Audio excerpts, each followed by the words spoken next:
జగన్ గారు బెయిల్ రద్దు అంటున్నారు కదా, ఇప్పుడు రాత్రిక, రేపా, ఎల్లుండా, వచ్చే నెల, వచ్చే నెల, వచ్చే సంవత్సరం, 5 సంవత్సరం ఎప్పుడు రద్దు చేస్తారు? ఎట్లా రద్దు చేస్తారు? ఊరకు రోజు పనికిమాలు సోది తప్ప. జగన్ గారు అధికారంలో ఉన్నప్పుడు అదే, పాదయాత్రలో ఉన్నప్పుడు అదే, పాదయాత్రలో ఉన్నప్పుడు జిల్లా దాటేటప్పుడల్లా ఈ జిల్లాతో పాదయాత్ర ఆగిపోయింది, అరెస్ట్ చేస్తారు. నెక్స్ట్ ఆ జిల్లాలో అరెస్ట్ చేస్తారు, నెక్స్ట్ ఆ జిల్లాలో అరెస్ట్ చేస్తారు.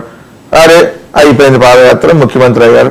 జగన్ గారు అధికారంలో రాగానే ఇవాళ రద్దు, సీఎం ఎవరు, రేపు రద్దు, సీఎం విజయమ్మ భారత. ఇవన్నీ ఏం చెప్పాలి?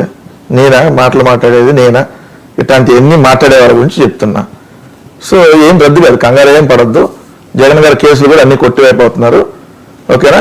జగన్ గారి కేసులు ఏం నడుస్తున్నాయని తెలియదు. మాట్లాడితే ఎవడో ఏదో చెప్తాడు, దాని గురించి మాట్లాడతారు. 1,00,000 కోట్లు, 43,000 కోట్లు, ఇదే